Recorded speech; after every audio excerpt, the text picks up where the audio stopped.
Olá, muito bem-vindos. Agora a gente vai dar continuidade com a leitura bíblica, da Bíblia, que o propósito é ler Apocalipse no dia 31 de dezembro. Eu nem tinha parado para pensar nisso, mas foi Deus que colocou esse desejo no meu coração, então deve ter algum significado, porque Deus não faz nada sem ter um propósito. E a gente tem visto isso aqui através da leitura aqui. E hoje, no livro de Jonas, a gente vai ver isso claramente. Jonas, ele foi chamado por Deus para ir à cidade de Nínive, que era a capital da Síria, que era um dos maiores inimigos dos judeus, de Israel, naquela época. E, inclusive, os pais de Jonas, me parece que tinham sido mortos por esse povo.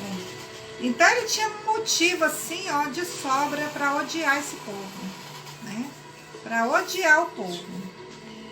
E Deus chamou ele com qual propósito? Pregar arrependimento a esse povo. Mandar uma mensagem solicitando que ele se arrependesse, porque senão Deus ia destruir a cidade.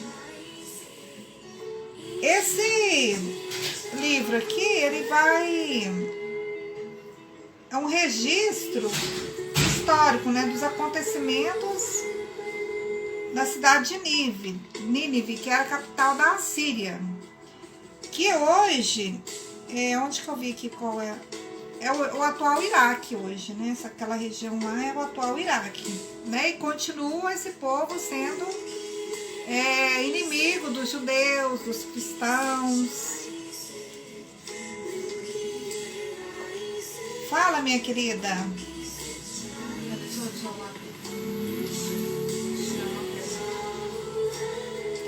Esse livro aqui, ele ensina que só o arrependimento sincero pode trazer salvação e demonstra também a compaixão de Deus para com todos. Aqui a gente vai ver a compaixão dele com o povo de Nínive e também a gente vai ver a compaixão dele com o próprio Jonas, durante a leitura aqui do livro. Vai com Laura. E a gente também pode ver que o impacto, que esse livro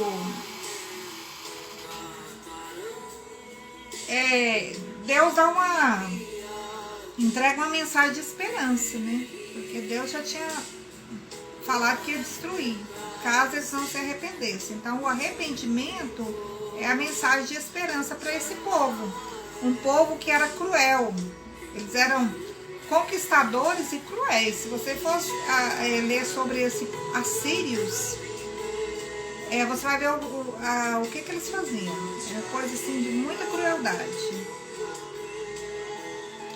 E essa palavra de Jonas, ela causou tanto impacto que até hoje ela ainda tem efeito sobre o povo judeu.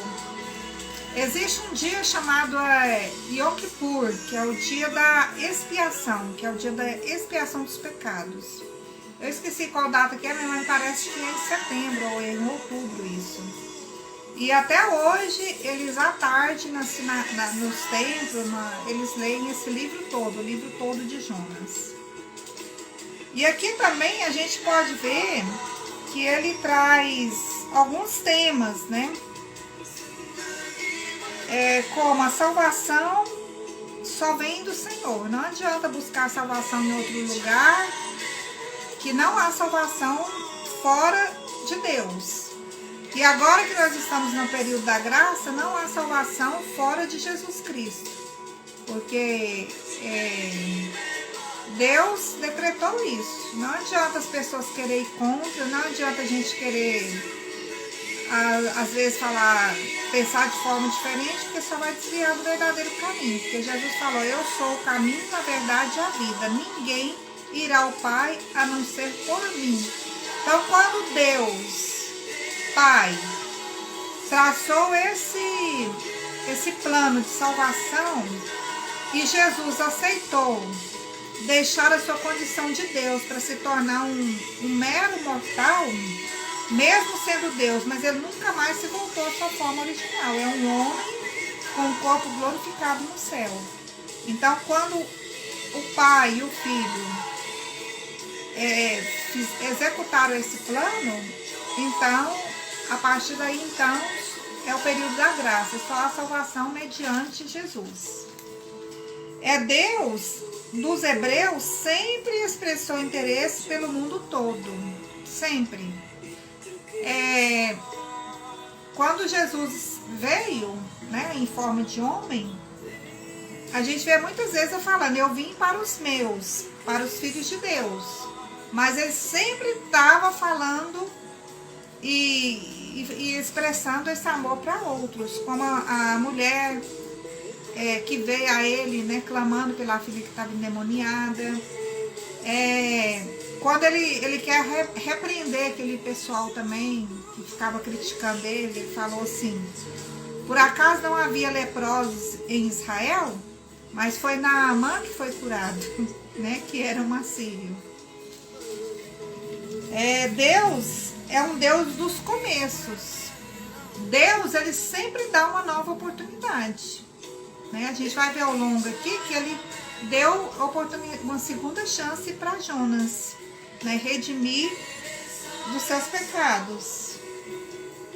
E Jesus também, lá em Mateus 12, do 38 ao 41, ele vai mencionar Jonas. Eu até selecionei aqui, porque eu lembro da passagem, mas às vezes eu erro, não vou falar certinho. Então, aqui ó. Então, alguns dos escribas e dos fariseus tomaram a palavra dizendo, Mestre, quiséramos ver da tua parte algum sinal. Então aqui, eu só estava testando, aguçando a paciência, né, de Jesus, porque eles não acreditavam e eles queriam arrumar uma forma de acusá-lo. E aí eles falam, mas ele lhes respondeu e disse, uma geração má e adúltera pede um sinal? E ele falou isso muito indignado, eu não dou conta nem de expressar essa indignação aqui. Assim estará, porém, não se lhe dará outro sinal, senão o sinal do profeta Jonas. E aí aqui a gente vai ver, qual que é o sinal do profeta Jonas? A hora que a gente vai lendo aqui, que chegar nessa parte, eu vou falar para vocês qual que é o sinal dele. A gente praticamente vai ler o livro todo, porque são 4 capítulos, eu tentei resumir, mas parece que cada frase, cada palavra, parece que era mais importante que a outra. Eu senti isso aqui no meu coração agora que eu estava refazendo a leitura aqui, porque eu já li a Bíblia várias vezes, mas a Bíblia, cada vez que você lê, Deus ministra no nosso coração algo novo. Viu aqui que é um renovo, recomeço, né? Jesus vai falar do vinho novo também. Então aqui, Jonas 1. E veio a palavra do Senhor a Jonas, filho de Amitai, dizendo, levanta-te, vai à grande cidade de Nínive, e clama contra ela, porque a sua malícia subiu até a minha presença. Né? Nínive é a capital da Assíria, do povo assírio. Porém, né, já tem aqui um contrário. Jonas se levantou para fugir da presença do Senhor, para Tarsis. Como é possível, né, fugir da presença do Senhor? Porque no Salmo fala, se eu fugir para o alto céu, ali tu estarás. Se eu estiver no mais profundo abismo do mar, ali a tua mão me alcançará. Né? Então não tem como fugir da presença de Deus, devido à sua onipotência, sua onipresença. E descendo a Jope, que era uma cidade portuária, achou um navio que ia para Tarsis, que era uma outra cidade bem longe da direção que Deus tinha dado para ele. Pagou, pois, a sua passagem e desceu para dentro dele, para ir com eles a Tarsis, para bem longe. Mas o Senhor mandou ao mar um grande vento e fez-se no mar uma forte tempestade, e o navio estava a ponto de quebrar-se. Então, temendo os marinheiros, e clamavam cada um ao seu Deus, e lançaram ao mar as cargas que estavam no navio para o aliviarem de seu peso. Jonas, porém, desceu ao porão do navio e, tendo-se deitado, dormia um profundo sono. Enquanto lá em cima estava toda uma tempestade, embaixo estava ele dormindo, né, profundamente. E o mestre do navio chegou-se a ele e disse-lhe: que tens, dorminhoco? Levanta-te, clama ao teu Deus, talvez assim ele se lembre de nós, para que não pereçamos. E diziam cada um ao seu companheiro: vinde e lançaremos sorte, para que saibamos por que causa nos sobreveio este mal. E lançaram sorte, e a sorte caiu sobre Jonas. Esse negócio, essa sorte que eles lançavam, eu não entendo sobre como funcionava isso. Então lhe disseram: declara-nos tu agora, por causa de quem nos sobreveio este mal.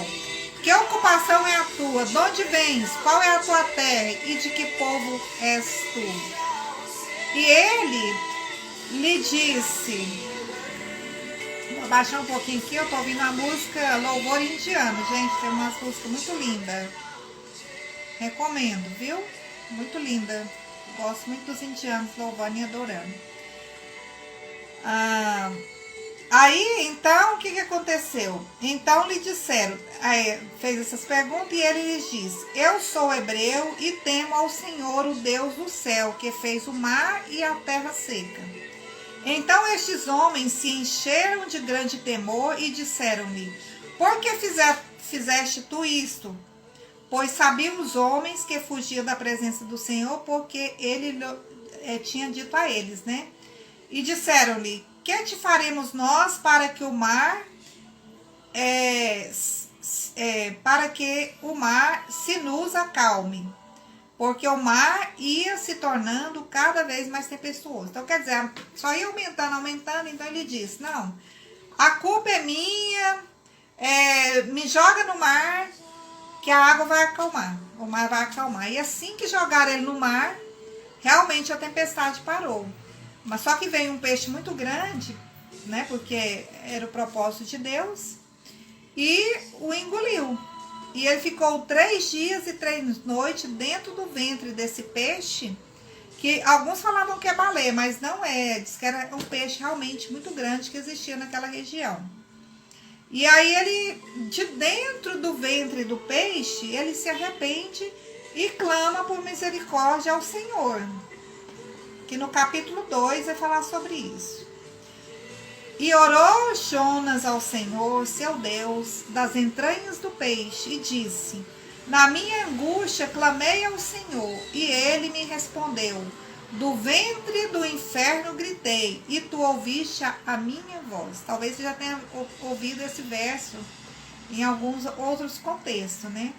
Porque tu me lançaste no profundo, no coração dos mares, e a corrente das águas me cercou.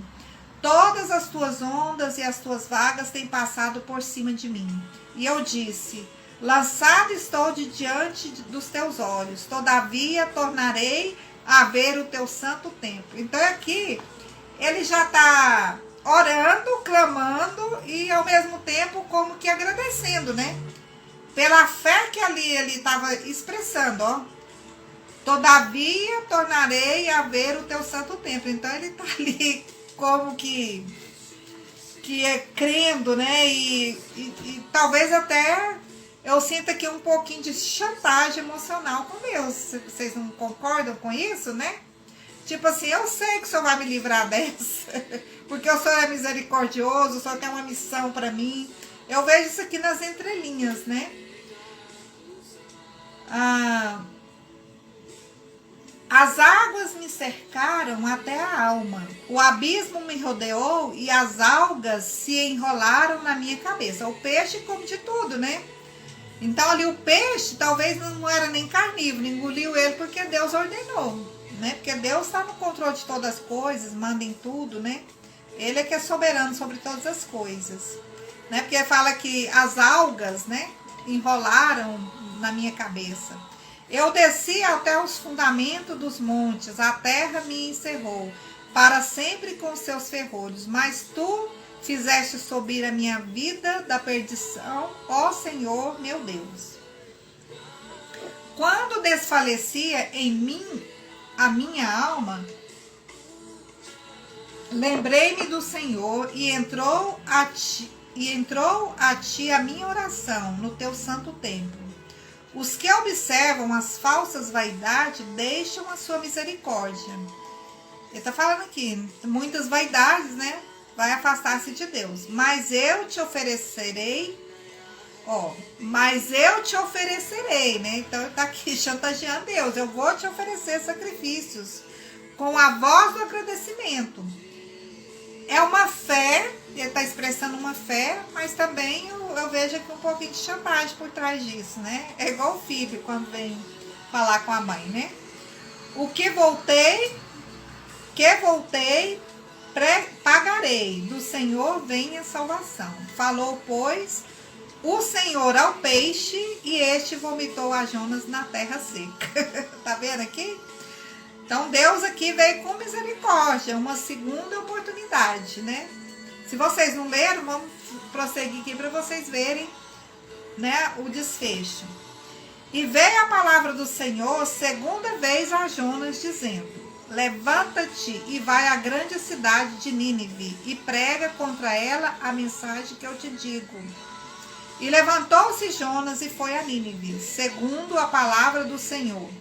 Ora, Nínive era uma cidade muito grande, de 3 dias de caminho, que parece que era mais ou menos uma cidade de uns 100 mil habitantes, aproximadamente, que eu acho que já vi um comentário falando sobre isso. E começou Jonas a entrar pela cidade, caminho de um dia, e pregava, dizendo: ainda 40 dias, e Nínive será destruída, subvertida e destruída.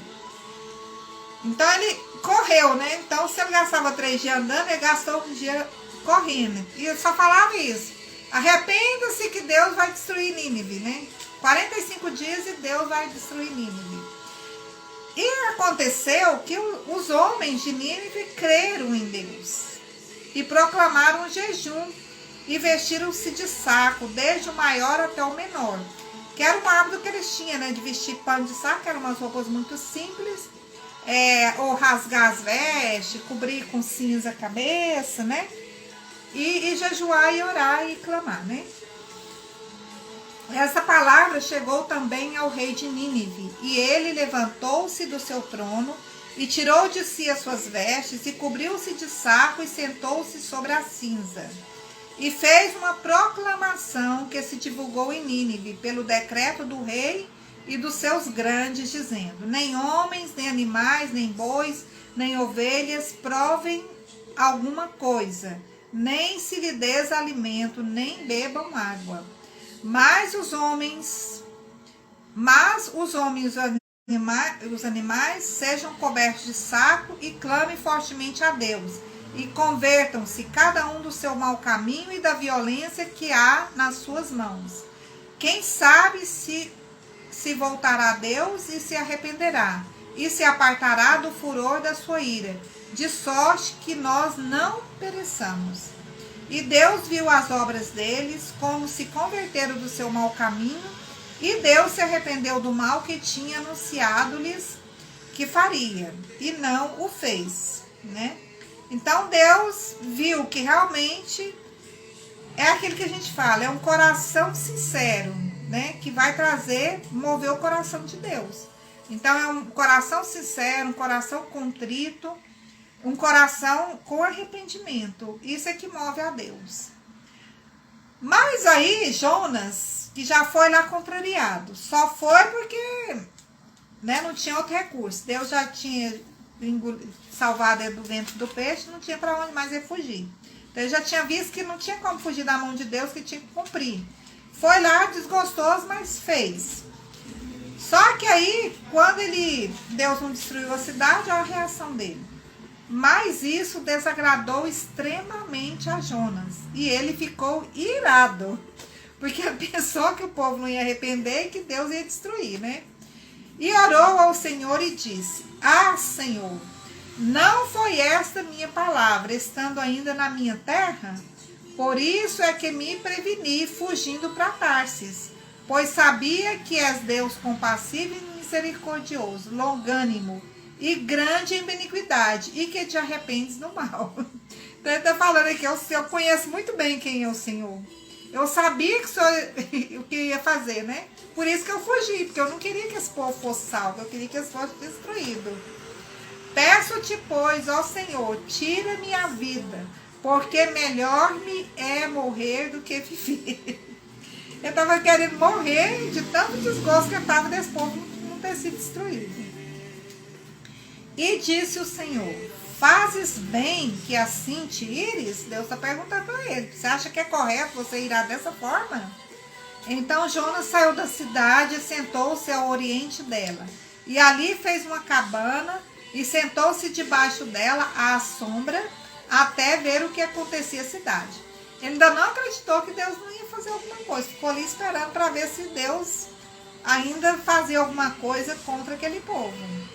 E fez o Senhor Deus nascer uma aboboreira, e ela subiu por cima de Jonas, para que fizesse sombra sobre a sua cabeça, a fim de o livrar do seu enfado.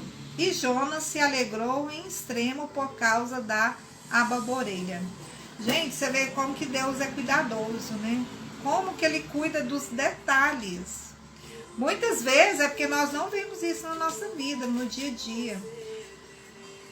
A gente sai cedo, às vezes, para ir para o trabalho, volta, muitas vezes cansado, aborrecido, mas é por causa de nós mesmos, porque Deus nos protegeu. Deus, da hora que a gente saiu, primeiro, Ele nos acordou, né, deixou a gente viver mais um dia, saiu, às vezes pegou um trânsito tumultuado, igual tem muitas pessoas que moram em cidades grandes, São Paulo, Rio, cidades violentas.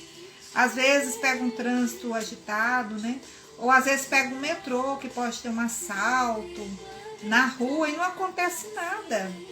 Será que é porque não ia acontecer nada ou é porque Deus te livrou o dia todo e te protegeu? Né? Então Deus cuida dos detalhes.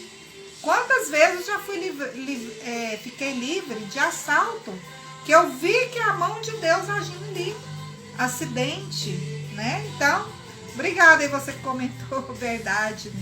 Então a gente tem que ser mais grato. E você vê aqui, ó,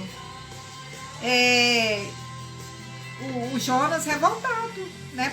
E Deus cuidando dele, né? Deu uma sombra para ele. Mas aí Deus também não quer passividade. Deus não gosta de passividade. Vocês podem ver que ao longo da Bíblia, Deus nunca chamou o vagabundo para fazer a obra dele. Ele nunca chamou pessoas à toa, preguiçoso. Ele sempre chamou pessoas trabalhadoras. Mas Deus enviou um verme. Deus deu e Deus dá e tira, né? Dependendo da situação. No dia seguinte, ao subir da alva, quer dizer, ao amanhecer, o qual feriu a aboboreira e esta se secou. Por quê? Porque ele já estava ficando ali confortável demais, né? Já não queria sair mais. Então eu tinha mais coisa para ele, não era só isso. E aconteceu que, aparecendo o sol, Deus mandou um vento calmoso oriental, e o sol feriu a cabeça de Jonas, e ele desmaiou, e desejou com toda a sua alma morrer, dizendo, melhor me é morrer do que viver. Então ele estava aqui no estado já depressivo, né? Então disse Deus a Jonas, fazes bem que assim tires por causa da aboboreira? E ele disse, faço bem que me revolte até a morte. Tá? Isso aqui, Deus é misericordioso demais, né? Porque longânimo, paciente. Olha aqui, afrontando o próprio Deus. E disse o Senhor, tiveste tu compaixão da aboboreira, na qual não trabalhaste, não a fizeste crescer, que numa noite nasceu e numa noite pereceu. E não hei de eu ter compaixão da grande cidade de Nínive, em que estão mais de 120.000 homens, que não sabem discernir entre a sua mão direita e a sua mão esquerda, e também muitos animais? Fica aqui, né, um questionamento pra gente. quando fala que 120 mil homens, então provavelmente deveria ter umas 200 mil pessoas, né? Porque naquela época eles contavam os homens, aí tinha as mulheres, as crianças, né? Então vamos pôr aqui mais uns 30% aqui, 40%, 50% a mais aqui, então de 200 a mais mil pessoas nessa cidade. Então, Deus, a gente tem mania mesmo de julgar, né? Às vezes a gente vê coisas que acontecem e lá no íntimo da gente não deseja a morte daquela pessoa, mas na verdade a gente deve orar e pedir perdão por isso, porque nós temos a mania de querer ser juízes. Eu falo mesmo que se Deus for tão duro comigo como eu sou dura com as coisas, eu vou perecer, né? Ai de mim, se Deus for duro comigo, como eu sou dura nas coisas que eu julgo. Então, eu peço perdão a Deus e peço para Ele ter misericórdia e me ajudar a ter mais compaixão e mais misericórdia. Né? Quando eu vejo certas coisas erradas, a ira sobe na gente, né? É muito difícil, porque nós somos humanos, né? A gente quer espelhar em Cristo, a gente quer ser parecido com Ele, mas é muito difícil, muito difícil. Não que a gente fica cometendo pecados, a gente não precisa cometer pecados, mas a mente da gente é muito rápida, né? Então, mesmo que a gente não quer pensar, a gente pensa, mesmo que a gente não quer desejar o mal, a gente deseja. E a gente só vai vencer isso quando Jesus voltar, né? Quando a gente tiver um encontro com Jesus. Seja através do arrebatamento, se na volta dele a gente estiver aqui para ser arrebatado vivo, né? Ou na primeira ressurreição, né? Que é a ressurreição para a vida eterna. Só nesses dois casos que aí o mal vai ser derrotado. Então a gente não vai ter esse mal impregnado em nós, só nessa época. Então até lá a gente tem que ficar alerta, atento, para não sermos consumidos por esse mal, né, que aumenta e intensifica no mundo todo, né, porque à medida que a gente vai aproximando do final dos tempos, a consumação do século, mais o inimigo, o Satanás, vai ficando mais feroz, né? E vai querendo dominar mais as mentes e os corações, tá bom? Então, esse versículo que termina, né? O versículo 11 do capítulo 4, termina o livro. Espero que vocês tenham aprendido, que vocês tragam isso para a vida de vocês, os ensinamentos, e releiam. Ore, peça ao Espírito Santo que fale com vocês, porque a ministração, ela é individual. E muitas coisas que eu não falei, que Deus não ministrou no meu coração, pode ministrar no seu coração individualmente. Tá bom? Então, fique com Deus. Um bom sábado para vocês. E amanhã a gente volta com Miqueias. Tá bom? Um beijo no coração de vocês e boa noite. Fiquem com Deus.